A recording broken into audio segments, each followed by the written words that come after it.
বাংলাদেশ থেকে আমরা আবুল সরকার গ্রেফতার কেন? ইন্টারিম জবাব চাই। আবুল সরকার গ্রেফতার কেন? ইউনূস জবাব চাই। আবুল সরকার গ্রেফতার কেন? আজকে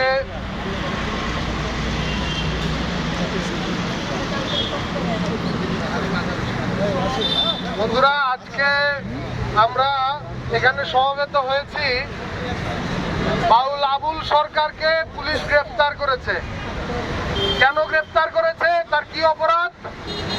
তিনি একটা সমাবেশে, তিনি একটা বাউলের আলোচনা সভায়, বাউলের যে অনুষ্ঠান সেইখানে হচ্ছে জীব আর পরমের আলোচনায় তিনি একটা কথা বলেছেন।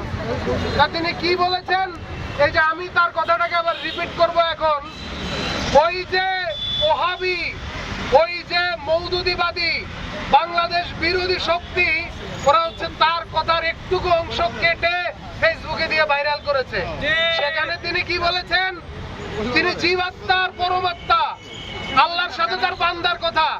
তো বাউল তার বান্দার ভূমিকায় আল্লাহর উদ্দেশ্যে বলতেছে যে আল্লাহ একবার বলছে যে আমি প্রথমে আরশ সৃষ্টি করেছি, আবার বলেছে যে আমি প্রথমে নূর সৃষ্টি করেছি, আবার বলেছে যে না আমি তো প্রথমে রূহ সৃষ্টি করেছি।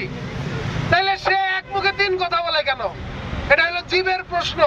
ঠিক এইখানেই ভিডিওটা কাট করে তারা ফেসবুকে ছেড়ে ভাইরাল করেছে। কিন্তু এরপরে পরমের একটা উত্তর আছে।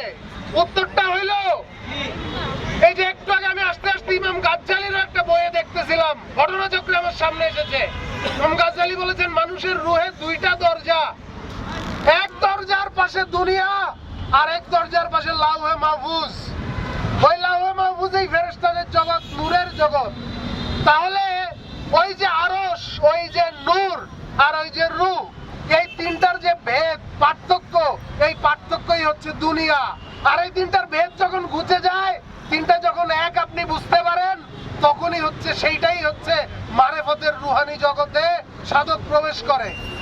তাহলে এই গভীর গূঢ় মারেফতের কথা, জ্ঞানের কথা, এইটা বোঝার ক্ষমতা আমি আজকে মাওলানা নুরুল ইসলাম ফারুকীকে এখানে একবার স্মরণ করব। তিনি বলেছেন যে হিন্দু বৌদ্ধ খ্রিস্টানরা মালাউন না, মালাউন হচ্ছে এই নবীদ্রোহী গুস্তাকে মুস্তফা ওহাবিরা। ওই যে ওহাবি মওদুদিবাদী কওমি মালাউনেরা আছে, শিশু ধর্ষক মালাউনেরা আছে, এরা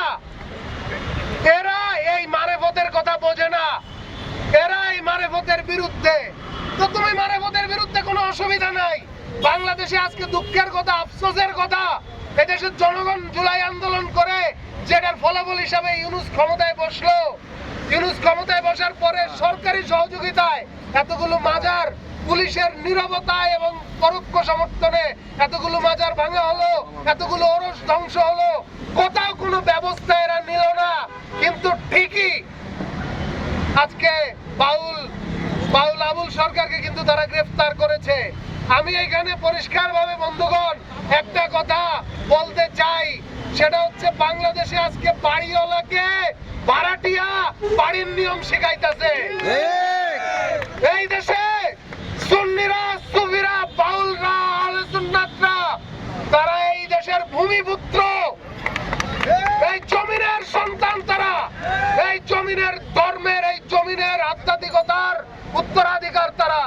আর তোমরা যারা কওমি, ওহাবি, সালাফি, মওদুদিবাদী এজিদের বাচ্চারা আছো, তোমরা বহিরাগত ভাড়াটিয়া এই বাংলার জমিনে।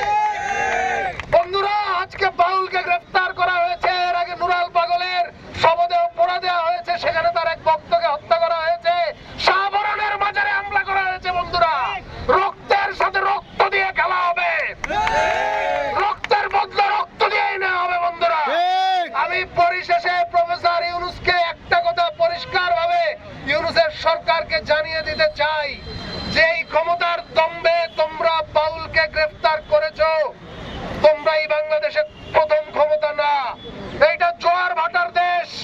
আজকে যে ক্ষমতার দম্ভে তোমরা অন্ধ হয়ে গেছো এবং বাউলের উপরে, সুফির উপরে, সুন্নির উপরে অত্যাচার করতেছো, মনে রেখো এইটা শতগুণে তোমাদের দিকে ফিরে আসবে।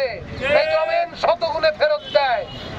পরিশেষে বন্ধুরা, আমি একটা কথা বলে যাই, বন্ধুরা, এই যে অন্ধকারের শক্তি, এই যে অপশক্তি, এই যে আধ্যাত্মিকতা বিরোধী শক্তি, এই যে শয়তানের উপাসকেরা, এই যে শিশু বলাৎকারীরা, যারা আজকে বাংলাদেশের মালিক মনে করতেছে নিজেদেরকে, যারা আজকে বাংলাদেশের মালিকানা নিয়ে নিছে মনে করতেছে, যারা ভাবতেছে যে তারা বাংলাদেশটাকে আফগানিস্তান বানিয়ে ফেলবে, আমি তাদের উদ্দেশ্যে একটা জিনিস বলতে চাই যে এই জমিন ফকির মজনু শাহের জমিন, যার তলোয়ারের সামনে ব্রিটিশ ভয় পেয়েছিল, আজকে সেই ফকিরকে তোমরা অত্যাচার করো।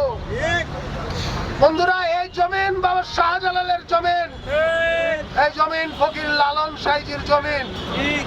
এই সরকার তামাশা করে বন্ধুরা, তারা সরকারি ভাবে লালন উৎসব পালন করে। হারামজাদা, সরকারি ভাবে লালন উৎসব পালন করিস আর বাউলের উপরে অত্যাচার করিস।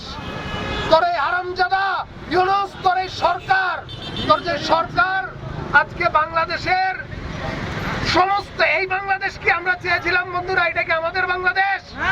যেই বাংলাদেশে আপনার ধর্মের স্বাধীনতা নাই, কথা বলার স্বাধীনতা নাই, চিন্তার স্বাধীনতা নাই। পরিশেষে আমি একটা কথা বলতে চাই, শেষ ওয়াহাবিদের উদ্দেশ্যে একটা কথা বলে আমার কথা শেষ করব।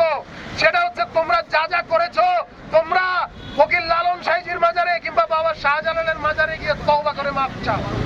যদি সেটা না করো, তাহলে তোমরা এখনো পর্যন্ত যে পাপ করেছো, যে অন্যায় করেছো, যে জুলুম করেছো, সে জুলুমের উত্তর যেদিন আসবে, সেদিন তোমরা অসভ্যরা, তোমরা বর্বরেরা, তোমরা সভ্যতা বিরোধীরা, তোমরা আজকে যারা বাংলাদেশকে একটা অবাসযোগ্য ভূমিতে পরিণত করে দিয়েছো, তোমরা সেদিন এই পাপের উত্তর যেদিন পাবে, সেদিন তোমাদের পাশে দাঁড়াবার কাউকে পাবে না।